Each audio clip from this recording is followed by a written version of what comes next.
வணக்க மக்களை, சற்று முன் கிடைக்கப்பட்ட மிக முக்கியமான தகவல் ஒன்று வெளியாகி இருக்கிறதா? அடுத்தடுத்து ராஜினாமாவா? தமிழக அரசியலிலே மாறுபடும் திடீர் திருப்பம். செம அதிர்ச்சியில் எடப்பாடி. வாங்க வீடியோவை மூலமாக்கலாம். அதாவது தமிழகத்தில் நடந்து முடிந்த இந்த 2026 சட்டமன்ற தேர்தல்கள் முடிவுகள் என்பது தமிழக அரசியல் வரலாற்றிலே அனைத்து கட்சிகளும் கண்டிப்பாக மாறக்கூடிய ஒரு மாற்றத்தை ஏற்படுத்தியிருக்கிறது.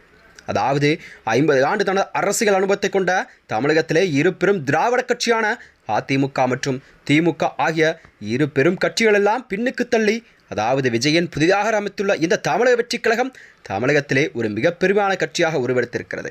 ஆமாம், அதாவது 2026 சட்டமன்ற தேர்தலில் 108 இடங்களை பிடித்து ஒரு பெரும்பான்மையை நிரூபித்துக் கொண்டிருக்கிறார் தமிழக வெற்றி கழகம். அதனைத் தொடர்ந்துதான் தமிழகத்தின் முதலமைச்சராக விஜய் அவர்கள் பொறுப்பேற்றிருக்கிறார். அந்த வகையில்தான் இந்த 2026 தேர்தல்களின் தோல்வியின் எதிரொலியாகத்தான் அதிமுகவின் அரங்கேறி வரும் அடுத்தடுத்து அரசியல் திருப்பங்கள் என்பது அக்கட்சியின் பொதுச்செயலாளர் எடப்பாடி பழனிசாமிக்கு ஒரு பெரும் நெருக்கடியை ஏற்படுத்தியிருக்கிறது. அதாவது அதிமுகவின் உட்கட்சி விவகாரம் மற்றும் பிளவுகள் ஏற்பட்டிருக்கும் சூழல்தான். அதாவது பொதுச்செயலாளர் எடப்பாடி தலைமையில் ஒரு அணியாகவும் மற்றொரு அணியில் எஸ்பி வேலுமணி, சிவி சண்முகம், விஜயபாஸ்கர் ஆகியோர் ஒரு அணியாகவும் செயல்பட்டு வருகிறார்கள். இந்த வகையில்தான் கட்சியின் முக்கிய தூணாகவும், அதாவது மூத்த தலைவராகவும் கருதப்பட்ட செம்மலை தனபால் உள்ளிட்ட 3 முக்கிய நிர்வாகிகள் கட்சியிலிருந்து விலகியிருப்பது அதிமுகவிற்கு விழுந்த ஒரு பலத்த அடியாகத்தான் இதை பார்க்கப்படுகிறதா. ஏனென்றால் ஒவ்வொரு முறையுமே அதிமுகவில் ஏற்படும் இந்த உட்கட்சி விவகாரம் என்பது, பிளவுகள் என்பது நாளுக்கு நாள் தீவிரமடைந்துள்ளதா. அந்த வகையில்தான் அதாவது முன்னாள் எம்எல்ஏக்கள், மூத்த நிர்வாகிகள் சிலரும் கூட தங்களை கட்சியிலிருந்து விலகிக் கொள்கிறேன் என்ற அறிவிப்பை வெளியிட்டிருக்கார்கள்.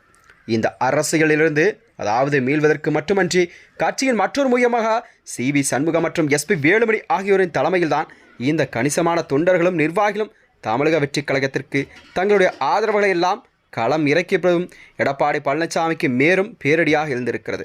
அதாவது சட்டமன்ற தேர்தலிலே நம்பிக்கை வாக்கெடுப்பில் விஜய்க்கு ஆதரவாக அதிமுகவில் 25 எம்எல்ஏக்கள் தங்கள் ஆதரவை தெரிவித்திருக்கிறார்கள். அதனைத் தொடர்ந்துதான் தாவேக்காவுக்கு எதிராக வாக்களித்த அதிமுக பொதுச்செயலாளர் எடப்பாடி தலைமையில் 21 எம்எல்ஏக்கள் எதிராக வாக்களித்திருக்கிறார்கள். இந்த வகையில்தான் அதாவது கண்டிப்பாக இந்த உட்கட்சி பூசல்கள் அடுத்தடுத்து ராஜினாமாக்களும் அதிமுகவின் எதிர்காலத்தையே ஒரு கேள்விக்குறியாக்கிறது. இந்த நிலையில்தான் இந்த இக்கட்டான அரசியல் சூழல் என்பது இபிஎஸ்க்கு எவ்வாறு கண்டிப்பாக கையாளப் போகிற என்ற கேள்வியெல்லாம் மக்களிடம் பெருவாக எழுந்திருக்கிறதா. தமிழக அரசியலில் ஒரு பெரும் பரபரப்பை ஏற்படுத்தியிருக்கிறது. அதாவது அதிமுகவிலிருந்து அடுத்தடுத்து ராஜினாமா செய்திருப்பது என்பதும், முன்னாள் எம்எல்ஏக்கள் தங்கள் பதவியை விலகியிருப்பது என்பதும் கண்டிப்பாக கட்சிக்கு வலுவிழுக்கும் விதமாகத்தான் இந்த செய்தியை பார்க்கப்படுகிறதா.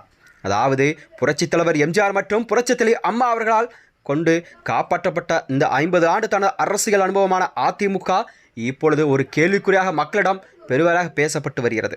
அதாவது அதிமுகவின் பிளவுகள் மற்றும் உட்கட்சி விவகாரம் நாளுக்கு நாள் தீவிர நிலையில்தான் கட்சியின் பொதுச்செயலாளர் எடப்பாடி பழனிசாமி அடுத்த கட்ட நகர்வாக என்ன எடுக்கப் போகிறார் முடிவுகள் எல்லாம் என்பது மக்களிடம் ஒரு கேள்விக்குறியாக பார்க்கப்படுகிறதா.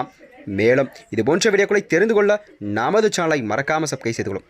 நன்றி, வணக்கம்.